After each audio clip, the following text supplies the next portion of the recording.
Subscribe कीजिए हमारे YouTube channel नाते रजा को और बेल आइकन को प्रेस कीजिए जिससे आपको हर रोज़ न्यू वीडियो की नोटिफिकेशन सब्सक्राइब।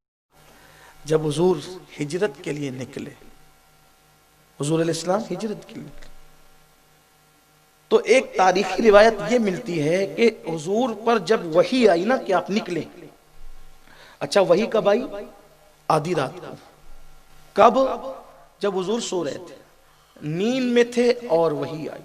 क्योंकि हुजूर की आंखें सोती है, दिल जागता रहता है कि वो महबूब उठिए और मदीना शरीफ जाइए, हिजरत कीजिए, यसरब को मदीना बनाइए। और हुक्म था, हुजूर ने पहले ही से बताया था कि जब मैं हिजरत करूंगा तो मेरे साथ अबू बकर होंगे, और तन्हा उन्हीं को बताया था। जब हुजूर निकले ना अपने घर से, दुश्मन घेर के खड़े थे, तो उधर सिद्दीक अकबर तैयारी कर चुके थे हिजरत की कि जाना है। वो भी तैयार थे, सोए नहीं थे, तैयार बैठे थे। जैसे ही हुजूर के कदमों के आठ सुनी दरवाजा खोल दिया, हुजूर हिजरत की रात आ गई, चलना है। सरकार ने कहा अबू बकर वही मुझ पर आई है ना।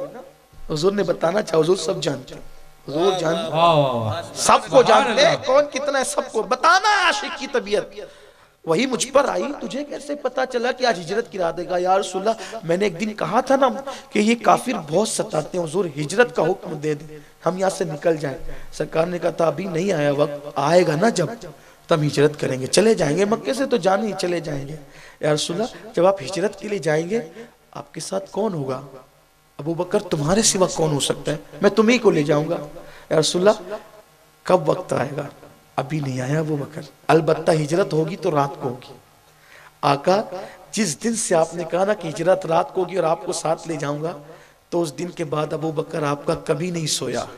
मैं दरवाजे से पीठ लगाकर बैठा रहता, मैं दरवाजे से पीठ लगा के बैठा रहता कि आज की रात हिजरत की रात तो नहीं है, और पूरी रात में बैठा रहता, लेकिन सुबह तक जब आप नहीं आते फिर सो जाता, फिर सो जाता, फिर। और आज भी बैठा ही था, जब आप आए तो समझ गया कि हिजरत की रात आ गई। ये इश्क है। और फिर कुर्बान जाएं, जब अब चले, दोनों चले, अब बात एंड को पहुंचती है, जान इश्क, जान से ज्यादा इश्क, एंड को पहुंचती है बात। जब चले ना दोनों, तो सिद्दीक अकबर दौड़ते थे, कभी आगे आते थे और हुजूर को अपने पीछे रख के चलते थे, फिर अचानक पीछे भाग कर आते थे और पीछे पीछे चलने लगते, कभी आगे कभी पीछे, कभी आगे कभी पीछे। हुजूर ने ये मंजर देखा, कैसे? कभी किसी बच्चे को माँ के साथ चलते देखा है? कभी देख लेना है, कभी उसको ममता की तरफ आगे लाती, कभी पीछे। सिद्दीक कभी आगे कभी पीछे। ऐ अबू बकर, ये इस तरह क्या चलते हो? अबू बकर इस तरह कभी आगे कभी पीछे कर। अर्ज़ की आका, मुझे इसका एहसास है कि दुश्मन घर घेर के खड़े हैं, जब उनको पता चलेगा ना तो ढूंढते ढूंढते जरूर आएंगे। तो मैं सोचता हूं कि जब वो आएंगे ना तो ऐसा लगता है कि वो पीछे से हमला करेंगे आप पे। जब आप, वो दुश्मन आएगा तो पीछे से हमला करेगा आप पे, तो जब ख्याल आता है कि पीछे से हमला करेगा तो मैं पीछे चलने लगता हूं कि आप पर जब वो तीर चलाएंगे तो तीर अबू बकर पर आ जाएगा, आप बच जाएंगे। और फिर पीछे चलते चलते अचानक दिल कहता है अबू बकर वो आगे से ना आ जाए, तो फिर मैं आगे आ जाता हूं कि आप पे तीर चले तो मेरे सीने पर आ जाए और आप बच जाएं। ये है सिद्दीक अकबर का इश्क। माल, औलाद, जान, इस तरह की बेशुमार मिसालें हैं। जब ऐसा इश्क होता है तो फिर आशिक कहीं भी रह रहा होता है, फिर वो नबी के कदमों में सो रहा होता है। हाय हाय, आज भी सिद्दीक अकबर नबी के कदमों में सो रहे हैं। और मुझे हैरत है, बात एंड कर रहा था लेकिन मुझे याद आई, मुझे हैरत है, हैरत है। रावजी कहते हैं कि अबू बकर उमर जन्नत में नहीं जाएंगे माअज़ल्लाह, और फिर कहाँ जाएंगे? वो उन्होंने ये किया वो किया। हम कहते हैं ये दुनिया भर के रावजी मरते हैं तो किसी को करबला ले जाके दफन करते हो और किसी को नजफ अशरफ ले जाके दफन करते हो, क्यों? तो कहा कि तुम्हें नहीं पता कि वो 20 किलोमीटर का जितना अहाता है मौला अली और इमाम हुसैन का, उसकी हद में कितना भी पापी दफन होगा तो वो जन्नत में जाएगा। इसीलिए पूरी दुनिया के जनाजे हम वाले जाके दफन करते हैं, मालदार रावजियों के। ہم نے کہا واہ بھائی، علی پاک کے 20 کلومیٹر کے اندر جو دفن ہو، امام حسین کے جو 20 کلومیٹر کے اندر دفن ہو، وہ تو بے حساب جنت میں چلا جائے، اور جو نبی کے قدموں میں دفن ہو وہ جنت میں کیوں نہ جائے؟ ارے نادان، وہ تیری خود ساختہ جنت ہوگی جس میں ابو بکر نہیں جائیں گے۔